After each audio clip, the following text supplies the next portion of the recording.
Nigeria's oil and gas sector remains the backbone of the economy, accounting for most of the country's foreign exchange earnings and government revenue. In recent months, there have been notable improvements in crude oil production levels, raising questions about sustainability and how this aligns with OPEC commitments.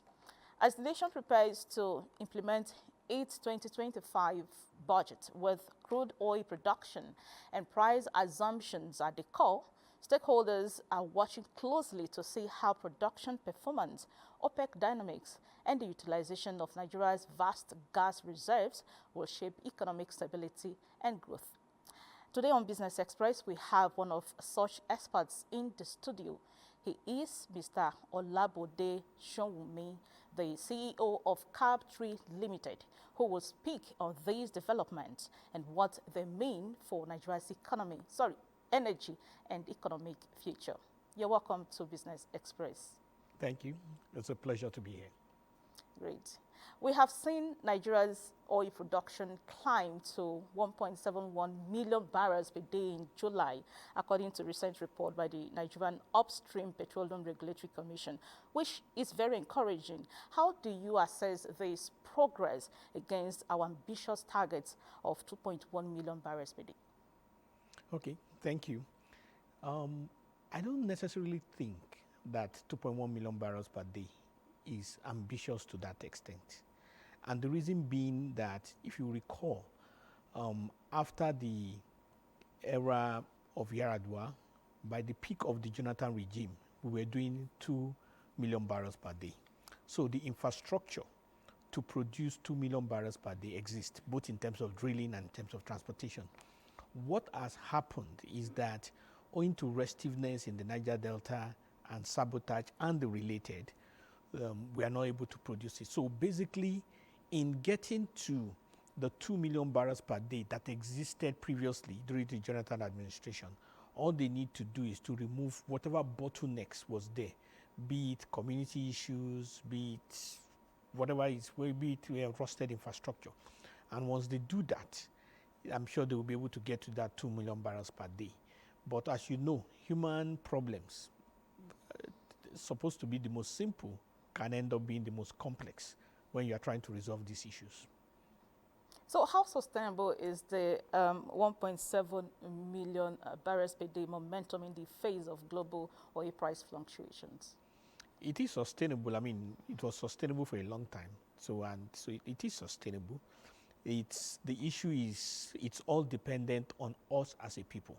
So it's going to be dependent on the community, how they are satisfied with the resolutions, and how they are determined not to interrupt or sabotage most of the efforts that go within the national assets. So in terms of the technicality of its sustainability, yes, it is sustainable. With natural gas production also at 1.37 trillion standard cubic feet in the first half of 2025 and a utilization rate exceeding 91%, it appears we are making strides in reducing waste. So what specific initiatives do you think have contributed to this? I think it's important to note that with gas, as with anything economic, is the push and pull between demand and supply. At the moment, there is a lot of pressure and pull for gas. So anybody within common sense will do everything to ensure that their gas is maximized and is exploited.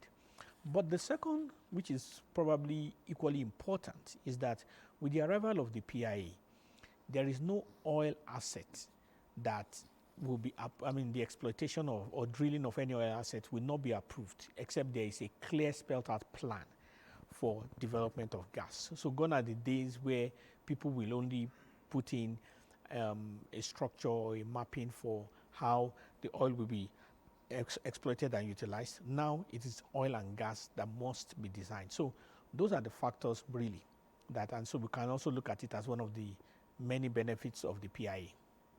Now let's talk about the 2025 budget assumptions. The budget, that's the 2025 budget, is built on certain assumptions for crude oil production and benchmark prices. From your perspective, how realistic are these figures? Well, so far they are realistic. I mean, it's not gone below what has been budgeted. So to that extent, yes, it is realistic. But it's the caution.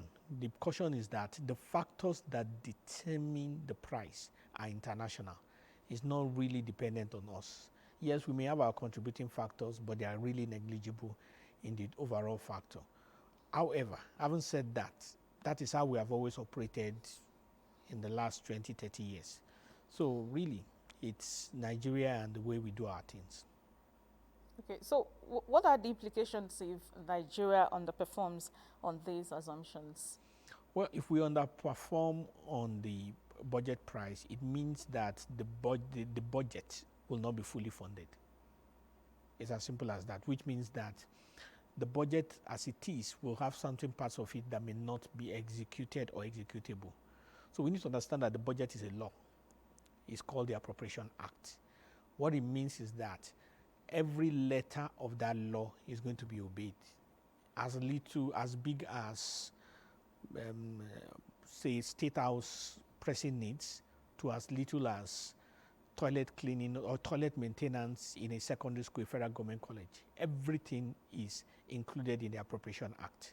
So if for any reason there isn't enough money to execute it, it means that we are going to have a faulty law in terms of the Appropriation Act. Nigeria is said to have one of the largest proven gas reserves in Africa. How well are we positioning ourselves to leverage gas, especially with the global energy transition? Well, I alluded earlier that with the PIA, the Petroleum Industry Act, everybody developing an asset within oil fields is made to submit a plan for gas utilization. So that is compulsory. So it means that there is no new asset that comes in that does not have a plan for utilization. That's one. The second thing is that government on its own has developed a concept which is stating that this decade is called the decade of gas. What it means is that all efforts of government, be it in the oil and gas industry, be it related to the oil and gas industry, is pushing towards additional gas utilization.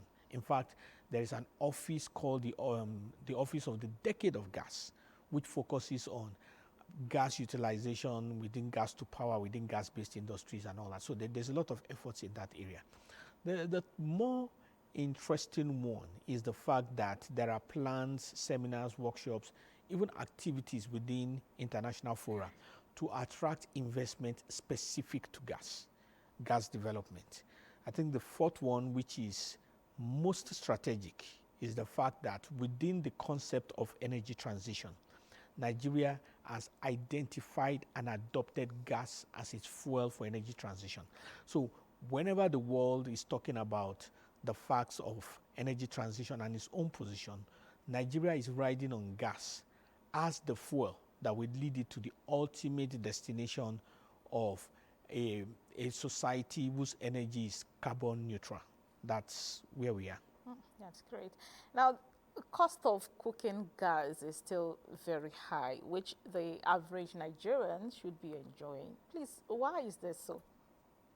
Okay, I mean, they say that's where the rubber touches the road. So to the housewife, which ultimately means to the husband and everybody else, the connection that we are an oil and gas country is really in buying fuel and in cooking gas. So the fact of the matter is that cooking gas can be compared with pipe-borne water. You can live near a river, say maybe Oji River in Enugu State, and not have pipe-borne water. So it's the concept they say water everywhere, none available to drink. So the gas that we use in the homes goes through a process before it becomes usable. It's not the gas that comes from the ground. So once it comes out from the ground, it goes through a processing plant, and then certain things are eliminated and all that. So that value addition that comes in from the processing to the point where it is bottled in the cylinders is what gives it the cost that it costs. So yes, we have gas everywhere, but there is a process, there's a value addition process that gives it that price, and that's what's responsible for that cost. So what policies or investments are needed to unlock the potential of Nigeria's gas sector and ensure it complements crude oil revenues? Well, it's not about policies. You know, the policies has its limitations. You know, whether it's policies, laws, or regulations, they are there as guidelines to ensure people do their things. The issue is that there is a cost to producing LPG, liquefied petroleum gas. That cost, owing to the inflation, owing to the devaluation of the naira and all that, is what is responsible for the cost that we see. So the other options available to it will be maybe some kind of subsidy, because even if you have more people producing it, more people are going to produce at a cost. What competition really does is ensures that the public get the best price for a product or a service. The competition does not eliminate the price of a product. And it's the same everywhere, whether it is food, whether it is housing materials, whether it is clothing. The competition will ensure you get the best price. It cannot ensure that those who are providing those services are run at a loss. So basically, there are some realities of today's Nigeria which will change with time when the inflation factors come down and the economy grows larger. So it is not just LPG that will change. It's the price of cement, it's the price of housing, it's the price of cars and all that. But those are long-term things in terms of economic indices and strategies. And they are not really an oil and gas issue, they are economic issues. Finally, sir, what's your projection for Nigeria's oil and gas sector for the next quarter? I think we're in the right direction. Everything has shown it. If there is anything, probably in terms of our daily production quota, we should get closer to the holy grail of 2 million barrels per day. I think that will be a major achievement in the next quarter. Mr. Olabode Sowunmi, it's always a pleasure having you on Business Express. Thank you. Thank you. The pleasure is always mine. Moving on, go